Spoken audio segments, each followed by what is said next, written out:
Nah, saya lulus kemarin 2023 dibimbing oleh Ibu Profesor Dr. Rena Latifah. Sebelumnya udah ketemu Bu Rena kan semuanya? Baik. Nah, teman-teman, eh, di sini saya ingin membagikan pengalaman dan persiapan bagaimana teman-teman bisa lulus tepat waktu dalam 4 semester ke depan, begitu ya. Nanti di akhir teman-teman juga boleh tanyakan bagaimana yang dirasakan selama perkuliahan 1 bulan terakhir ini ya. Hitungannya udah masuk pertemuan kelima ya berarti. Baik, kalau begitu boleh saya tanya dulu sebelumnya Kak Irma, Kak Gina, dan Kak Hana boleh diperkenalkan nih asalnya dari universitas mana? Maksud saya dulu jurusannya apa, terus penelitiannya apakah kuantitatif atau kualitatif? Baik, boleh dari Kak Irma dulu.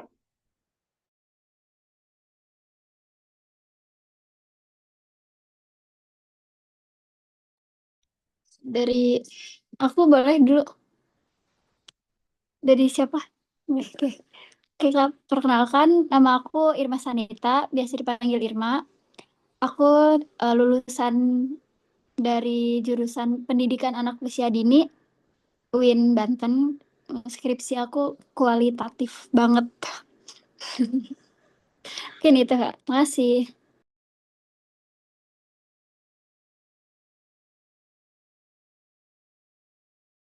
Next, boleh Kak Hana lanjut?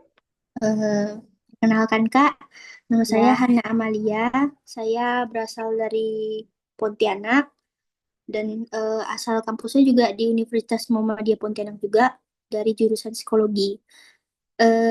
Penelitian saya waktu skripsi itu kuantitatif Kak. Jadi di kampusnya itu hanya bisa kuanti. Gitu, Kak. Terima kasih. Makasih Kak Hana. Kalau boleh tahu Kak Hana ambil variabel apa tuh? Variabel Y-nya. Untuk variabel X-nya itu saya ngambil tentang regulasi diri. Kalau Y-nya itu saya tentang impulsive buying. Oke, IB ya. Oke, Iya. terakhir Kak Gina. Boleh Kak Gina diperkenalkan?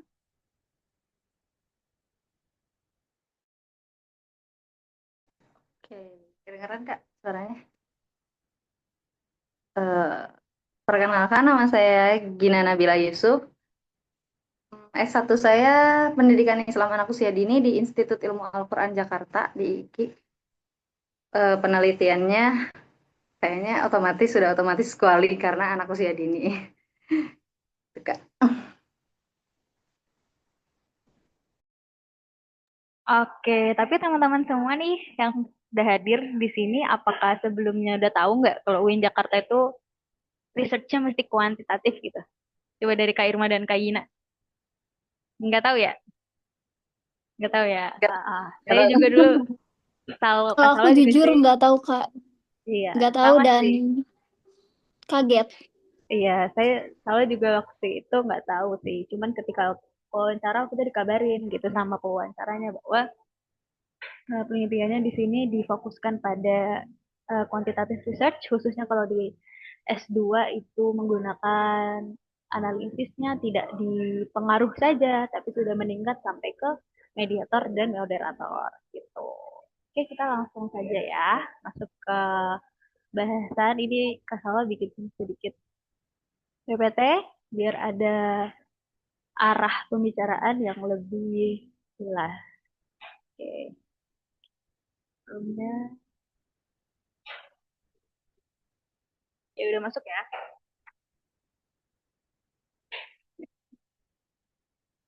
Oke, oke.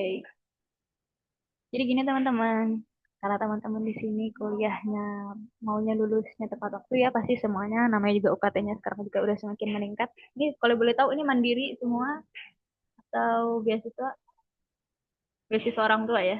BO. Beasiswa orang tua. Ya sama saya juga gitu. Makanya karena kita beasiswa orang tua, makanya kita harus lebih menyayangi waktu dan menghargainya dengan baik gitu ya.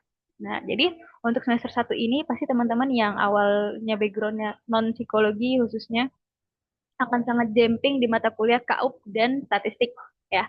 Karena di dua mata kuliah itu dosennya saya lihat semester ini yang expertnya lebih jauh expert lagi dari yang kemarin pas zaman kita.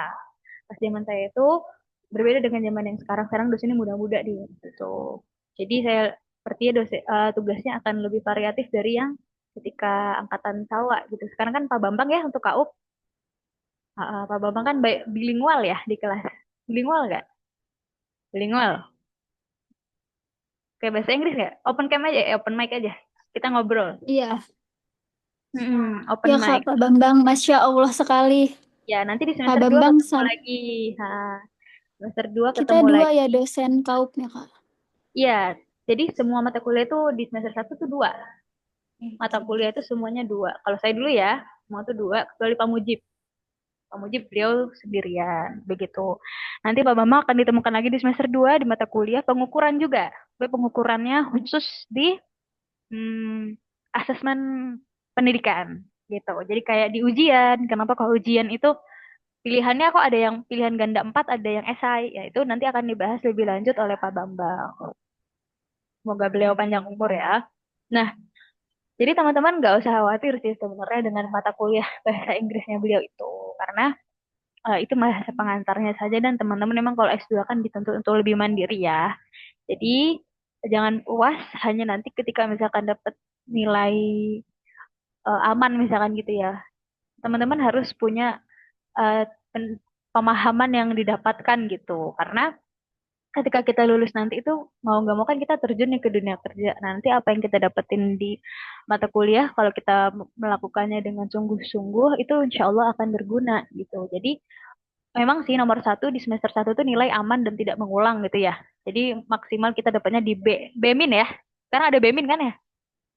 Jadi jangan sampai C plus. Karena kalau C plus ngulangnya di tahun 2026 September gitu. Ngulangnya di 2000 nggak bisa ngulangnya di 2026 Januari gitu. Harus di 2026 September bersama adik 2026 gitu. Dan it's not ini ya, nggak comfort gitu. Pasti kita nggak akan nyaman dengan hal itu gitu kan. Nah gitu teman-teman. Jadi untuk di metode penelitian bersama Bu Natris ya semester ini. Nah itu benar-benar teman-teman pahami deh secara tekstual. Karena nanti ketika menulis tesis, kalau kita udah mantep secara teori, itu akan lebih mudah aplikatifnya gitu. Kemudian kita kan ini sampai 20.30 ya. Jadi tolong ingetin kalau udah jam 20 pas, kalau Kak Salwa masih ngobrol, karena mau di cut di situ biar 30 menit kita ngobrol. Ya, tolong diingetin kalau udah 20.00. Kemudian kita mesti rajin baca jurnal juga minimal seminggu satu deh kalau masih semester satu gitu. Kenapa kita harus baca jurnal? Biar kita mulai tahu tuh bahwa framingnya bagaimana sih sebenarnya penelitian kuantitatif itu secara introduction, secara metodologi, hasil dan kesimpulan. Di mana bedanya sama kualitatif begitu. Nah, kemudian nanti kita akan menjadi lebih punya kepekaan yang tinggi ketika membaca jurnal gitu. Oh, ternyata fenomenanya ini, keterbatasannya ini. Berarti saya bisa bikin penelitian apa begitu. Memang untuk kita bikin tesis itu kan kita mesti punya keidealan masing-masing ya. Pengen yang belum ada Kak, pengen yang variabelnya baru, mesti kan gitu-gitu ya atau fenomena terkini. Nah, tapi tentunya dengan semua yang kita ambil itu punya konsekuensi. Jika misalkan kita pengen fenomena baru, tentunya nanti kita akan sulit menemukan penelitian terdahulunya karena itu kan penelitian baru gitu kan. Atau misalkan variabelnya variabel yang masih belum banyak dipakai orang, tentu kita akan sulit untuk menemukan alat ukurnya karena belum banyak orang yang membuat alat ukur. Alat ukur tahu kan ya? Kuesioner ya. Kalau di psikologi digunakan bahasa skala atau secara umum dipakai kata-kata alat ukur. Tuh ya. Nah, kemudian nanti teman-teman di liburan semester satu itu jangan dibuat berleha-leha, tapi dibuat persiapan untuk masuk di semester 2 yang penuh dengan dar-der-dor, war-war-war. Kenapa? Nanti di semester 2 itu kan kita udah masuk di psikologi pendidikan tuh, nggak lagi tuh di kelas besar. Kelas besarnya cuma di mata kuliah moral dan psikologi agama. Jadi religion and moral itu nanti sama Bu Rena. Terus sisanya teman-teman itu di kelas peminatan gitu. Pendidikan, pio-pio, psikometri. Nah, nanti itu semester 2 mata kuliahnya ada namanya penelitian terkini. Di penelitian terkini itu teman-teman harus menyelesaikan review jurnal minimal 50, yang tuh di poin 2 itu. Minimal 50 artikel. Zaman saya itu 50. Cuman kan Bu Natris bilang zaman ini tambah ya jadi 60. Nah, begitu. Terus bisa nggak Kak kita menyelesaikan itu semua? Ya, kamu bisa, asalkan dicicil. Dicicil minimal 1 hari kita meluangkan waktu 1,5 jam sampai 2 jam lah untuk menyelesaikan satu jurnal itu. Kenapa? Karena kalau kita tumpuk semuanya di belakang, karena kan emang itu ditumpulnya nanti ya teman-teman, pas waktu UAS gitu ya, pas sekitar bulan Juni gitu. Tapi teman-teman, kita nanti juga ada tugas yang lain kan, mata kuliah lain juga punya tugas. Masa kita mau tumpuk semua di belakang gitu kan? Makanya saran Kak Sawa, ketika masuk semester 2 itu kalau bisa sudah punya 50 sampai 70% keyakinan akan mengambil dependent variable atau di sini biasa disebut DV. Dependent variable itu kalau kita di S1 mungkin itu ada variabel Y. Jadi variabel yang dipengaruhi. Kalau di kuantitatif itu yang pentingnya di situ. Mungkin kalau di kualitatif dulu yang variabel yang ditelitinya itu loh Mbak. Jadi kalau misalkan pengaruh regulasi diri terhadap religiusitas siswa, berarti variabel Y-nya atau DV-nya apa? Boleh di open mic? Religius. Pengaruh ya betul, religius. Berarti DV itu yang dipengaruhi. Nah, DV itu baiknya ketika liburan itu sudah dicari kayak. Malah baiknya dari tugas metode penelitian nanti teman-teman tuh udah lebih yakin deh mau DV apa gitu. Dan setiap dosen memiliki eh, expertise masing-masing terhadap variabel-variabel yang biasa mereka gunakan di eh, jurnal mereka gitu. Jadi kalau teman-teman mau tahu, itu teman-teman boleh buka situs FPSI. Di situ kan ada profil dosen ya. Nah, di situ ada expertnya tuh, misalkan Bu Yunita di psikologi sosial. Nah, kita lihatnya di dosen-dosen psikologi pendidikan ya. Di Bu Fadila, Bu Natris, Bu Layina, Bu Neneng, Bu Risa, Pak Bambang, Pak Rahman, kemudian Pak Mujib bisa, Pak Syahid bisa, Bu Rena bisa, dan kemudian satu lagi adalah apa ya yang belum tersebutkan.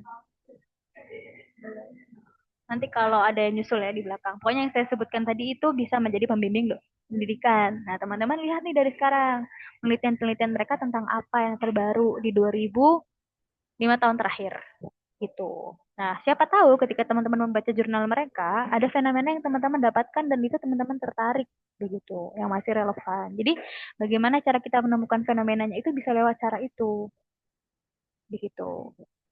Kemudian, bagaimana cara mereview itu? Cara mereview itu ini tabelnya. Nanti tak kasih sih filenya, file kosongannya ya, nggak pakai isinya. Jadi ini teman-teman tuh akan setiap masing-masing satu jurnal itu diteliti apa DV-nya, apa IV-nya, apakah dia punya mediator atau moderator. Ketika kita udah menentukan kita mau masuk DV apa, berarti jurnal yang kita cari itu selalu menggunakan kata kunci DV tersebut. Seperti saya meneliti tentang problematik internet pornografi use gitu.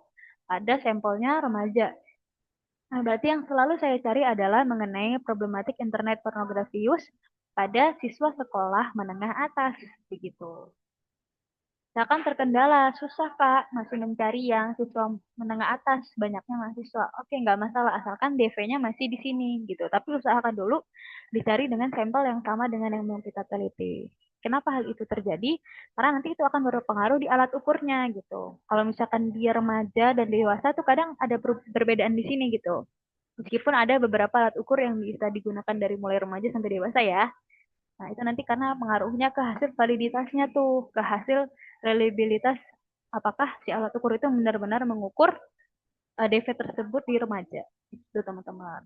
Nah, setelah kita lihat DV, IV, dan mediator atau moderatornya ada atau tidak, kita lihat tuh tujuannya. Oh, ternyata tujuannya melihat peran mediasi, ternyata melihat peran moderasi, begitu. Link kita lihat metodenya otomatis karena kita kuantitatif, artikel yang kita review mesti yang kuantitatif. Jadi 60 itu harus kuantitatif semua. Jangan yang kualitatif atau jangan yang literatur review, jangan. Jadi harus yang kuantitatif. Kemudian usahakan sampelnya sesuai dengan fenomena yang mau kita gali. Lalu analisisnya pakai apa? Apakah dia pakai SPSS, apa dia pakai apa gitu, toolsnya ya. Kemudian analisisnya biasanya kalau mediasi moderasi berarti dia pakai PET atau apa dan macam-macam. Nah, lalu alat ukurnya. Kenapa alat ukurnya harus kita cari tahu? Biar kita juga punya referensi untuk menentukan alat ukur dari DV dan IV kita, ya kan? Kita melihat yang sebelumnya. Lalu hasil penelitiannya di sini yang nanti bisa membantu kita menentukan gap-nya, apa perbedaan kita atau apa yang bisa kita cari di penelitian kita ke depan. Nah, biasanya di dekat saran atau kesimpulan itu kan ada limitasi ya, batasan. Kayak misalkan penelitian ini misalkan tidak menemukan apa atau pengaruhnya kecil atau apa dan sebagainya. Nah, itu dibaca karena di situ penting. Biasanya di situ penulis akan memberikan saran seperti jurnal yang Kak Salwa baca di sini ada saran dapat menggunakan hubungan interpersonal teman sebaya begitu. Karena kan di sini kan IV-nya keberfungsian keluarga nih, family functioning. Nah, lalu si penulisnya beri saran, penelitian berikutnya bisa menggunakan peer peer relation atau hubungan interpersonal yang lain begitu. Terus status sosial ekonomi juga didapat dijadikan variabel demografis dalam penelitian ini begitu. Ini kilas tentang review artikel ya. Dan ini bisa menjadi dasar kita untuk membuat proposal yang terdiri dari bab 1 sampai bab 3 yang akan diujikan di semester berapa? 3. Semester 3 ya. Semester 2 belum proposal. Tapi semester 2 si tabel review ini harus selesai. Dan tabel review ini bisa menjadi bekal bagi teman-teman untuk membuat systematic literature review atau jurnal yang merangkum suatu topik yang disusun secara sistematis gitu. Nanti teman-teman boleh usul ke Bu Natris ya. Bu Natris kan Kaprodi ya, mengajar metode penelitian kan sekarang. Boleh nanti di penelitian berikutnya, Bu, kami mau belajar SRL. Ada nggak fakultas memberikan fasilitas bagi kami untuk pelatihan ya? Tolong disampaikan ke Bu Natris begitu. Kalau misalnya dari Bu Natris bilang nggak ada, teman-teman boleh belajar sendiri dari media YouTube atau yang lain-lain ya. Karena kita kemarin menggunakan itu untuk publish di Sara tesis tuh gitu. Karena hal itu tidak membutuhkan ambil data terlebih dahulu gitu. Lalu di term 2 ini teman-teman juga harus mulai biasa pakai Zotero dan Mendeley untuk bikin daftar pustaka. Karena kalau nggak pakai ini, pertama kesulitan banget kan untuk bisa memasukin semua daftar pustaka itu. Udah pada bisa belum? Udah. Ana bisa? Bisa. Oh, belum. Gina bisa? Belum. Udah aman. Nah, Hana boleh diajarin ya. Irma dan Gina boleh mengajari Hana. Tugasnya nih. Selesai mentoring, saya tanya Hana harus bisa. Enak? Karena kita pakainya APA berapa nih? APA 7. 7. APA 7. APA 6 sudah nggak dipakai lagi. Nanti teman-teman saya kasih buku pedoman tesis ya. Karena mulai dibaca dari sekarang. Pakai APA 7. Dan di buku pedoman tesis yang nanti kasih alokasi itu sudah mengikuti aturan pedoman APA 7. Gitu, udah update gitu. Kemudian di semester 2 ini sama, harus lulus semua, minimal di BEMIN. Habis itu, minimal, ya pokoknya paling mentok lah, passing grade-nya di BEMIN. Kemudian teman-teman sudah firm, sudah sangat kuat dengan DV-nya, jangan ganti-ganti lagi. Tapi kalau IV masih proses, nggak apa-apa. Karena memang kan yang digodok di penelitian terkini itu kan DV-nya, yang si 60 jurnal itu. Nah, nanti dari semua jurnal yang dibaca itu teman-teman akhirnya mengkerucut. Oh, kenapa ya? Ternyata IV atau variabel X pengaruh peran keluarga itu memiliki hasil yang begitu besar dengan si DV begitu. Nah, itu akhirnya nanti bisa teman-teman jadikan alasan membuat proposal gitu. Makanya ketika di semester 2 ini review artikelnya selesai dan benar-benar dibaca dengan baik, nanti ketika membuat proposal di semester 3 itu oke dan cepat. Jadi bayangannya nanti maksimal Januari tuh sidang. Tapi itu mepet banget sih menurut Kak Salwa. Jadi kalau bisa bulan Oktober, November. November tuh daftar sempro. Atau Desember deh. karena masukin nilai itu Januari, AIS.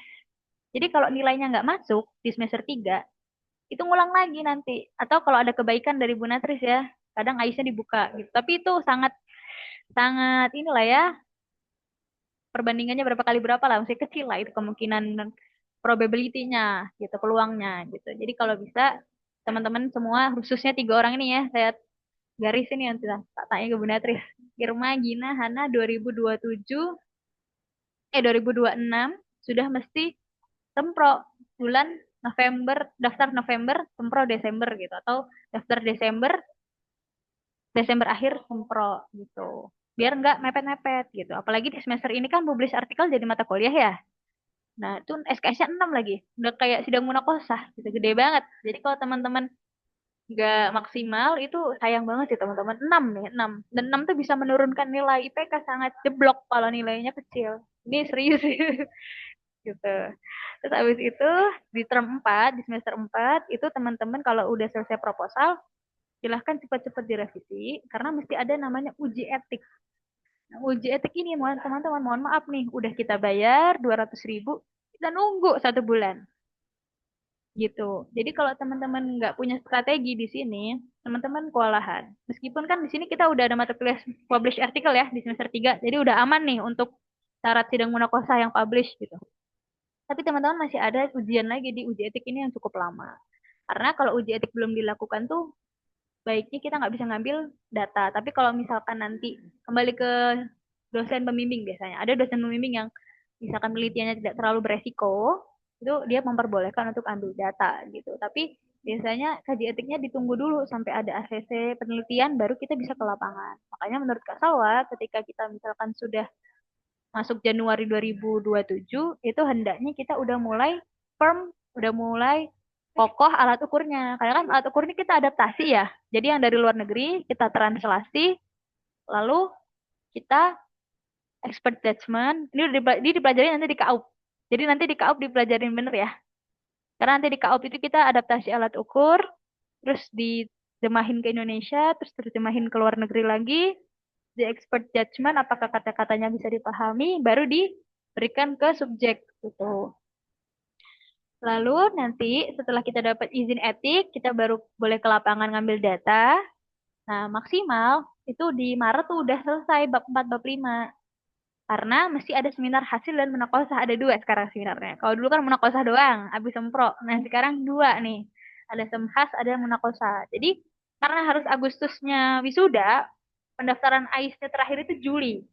Juli akhir. Itu pun kalau ada apa tuh namanya? Syafaat. Kayak saya kemarin itu ada syafaat pembukaan di akhir Juli.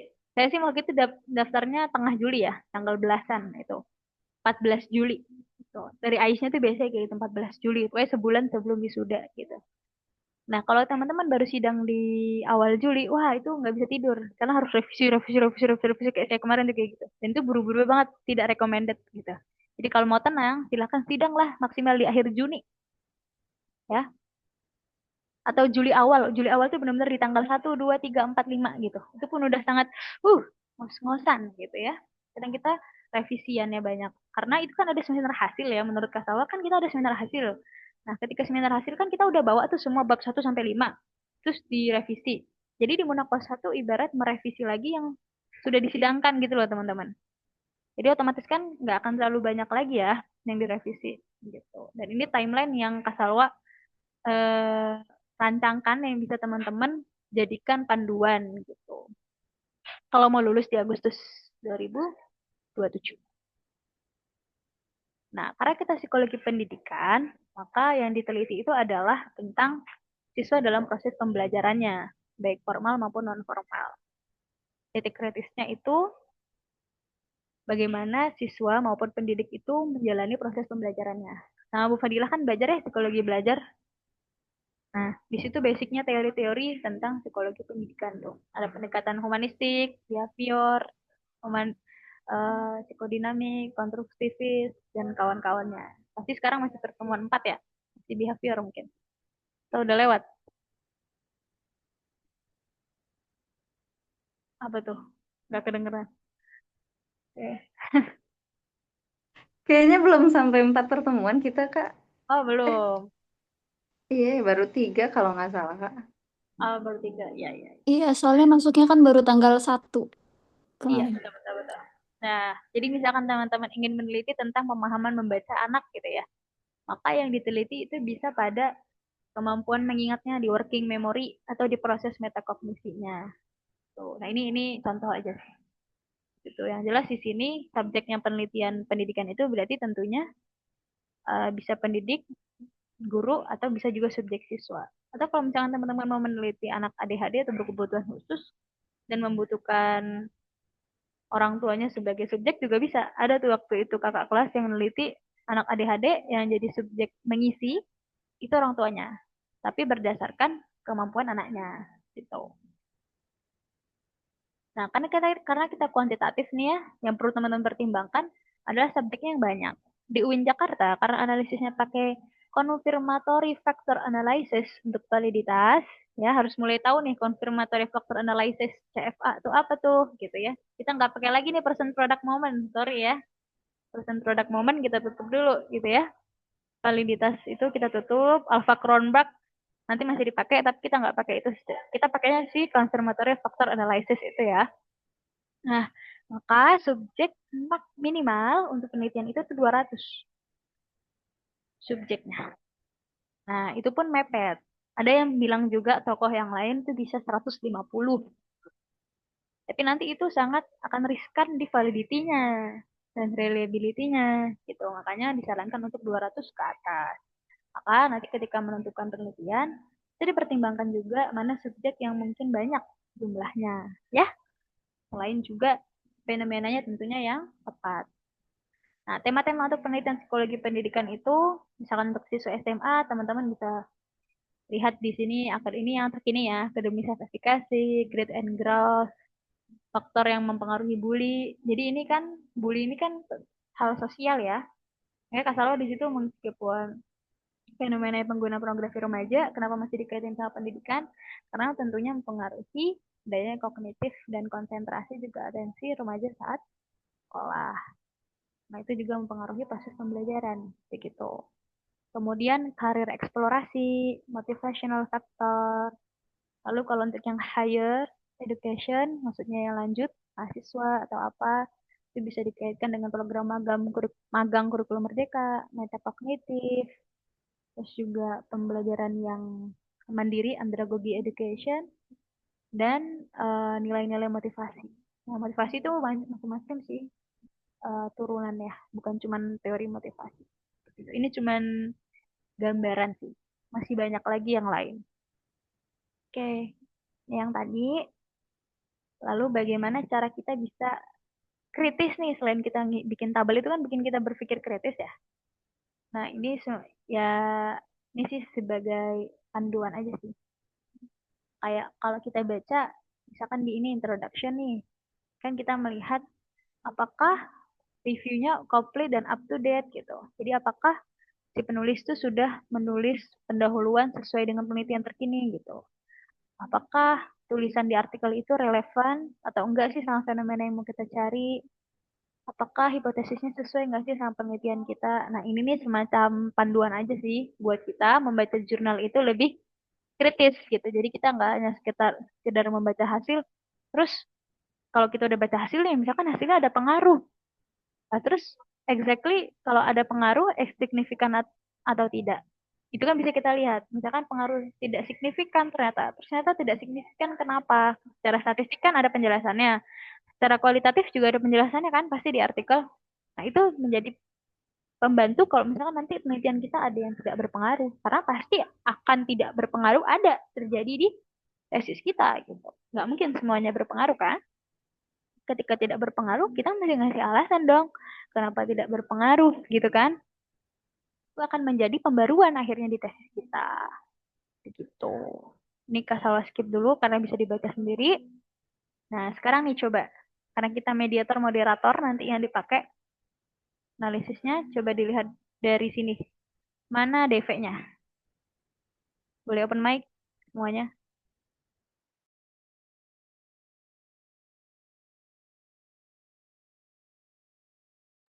Problematik bukan Kak? Ya, betul. Ini DV. IV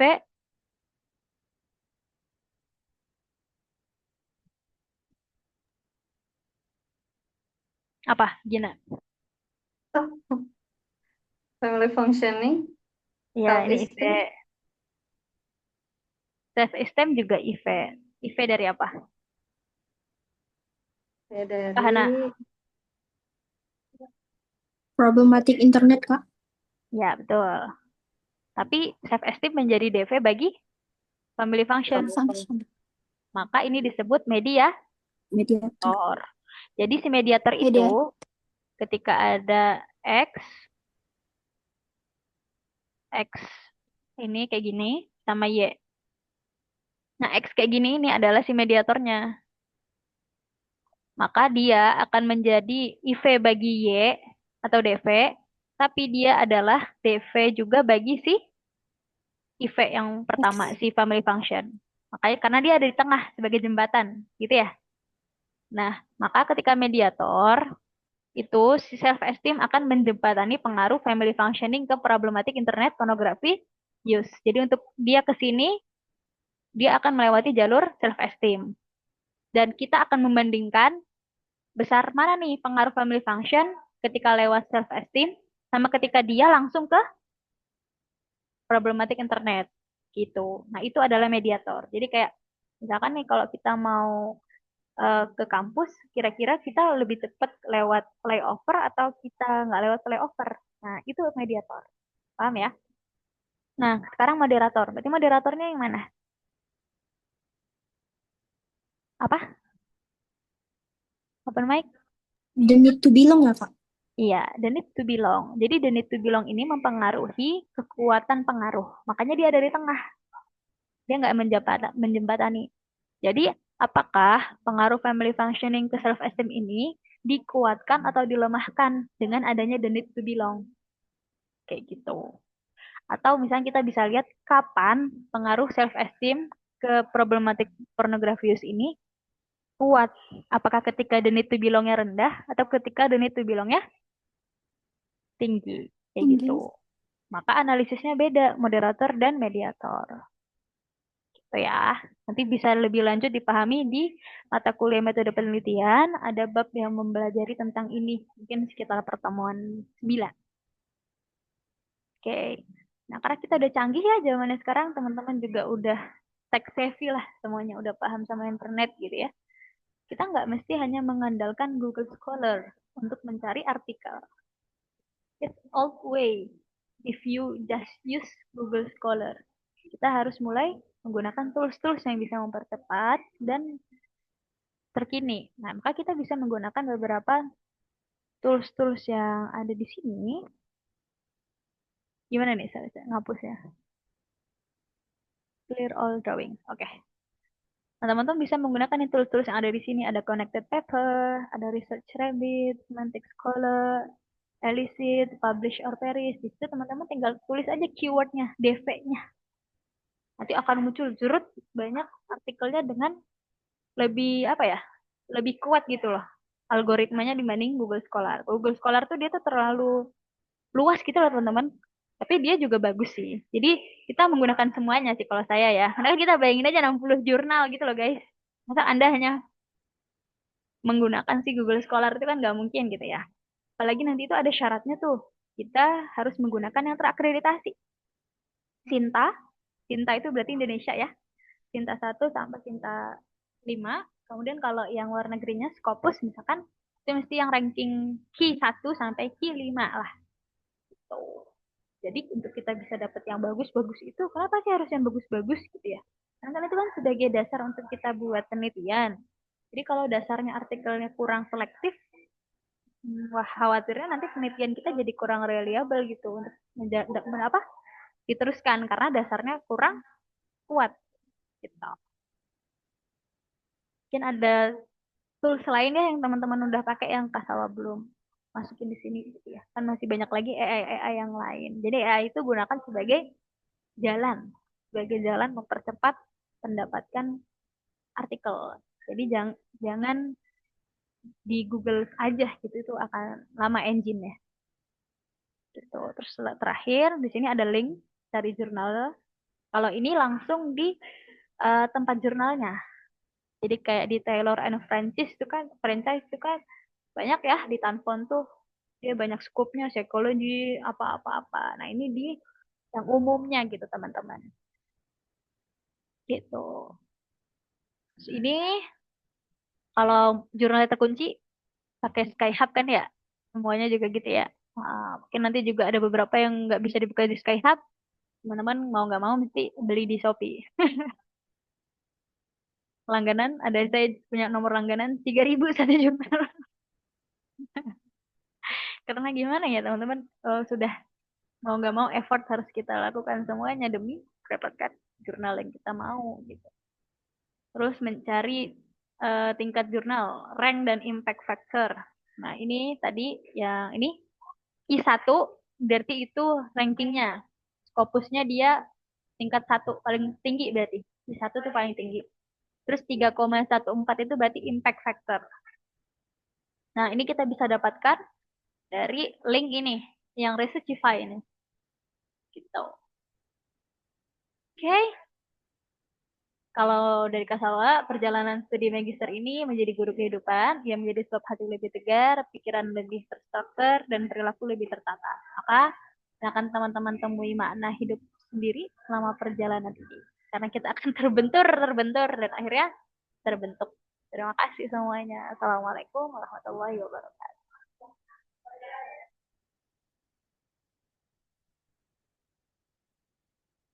Oke, silakan sesi ini bisa menyampaikan bagaimana impressionnya dulu 3 minggu di sini gitu ya dengan flow Jakarta ya. Ya semua orang Jakarta ya, kecuali Hana ya, orang Pontianak ya.